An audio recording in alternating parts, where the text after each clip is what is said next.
Ngayon,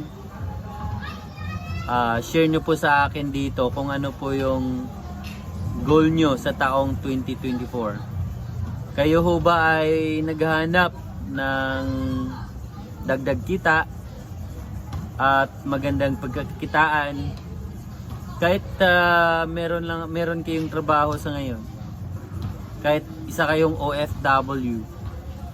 Ayan. Oh, ayan si Sir Boniface Mihorada. Ayan. Merry Christmas po, sir. Thank you. Thank you sa suporta, Sir Bon. Maraming salamat.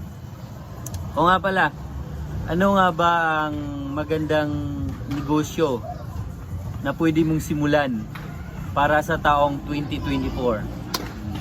Share nyo nga, any ideas?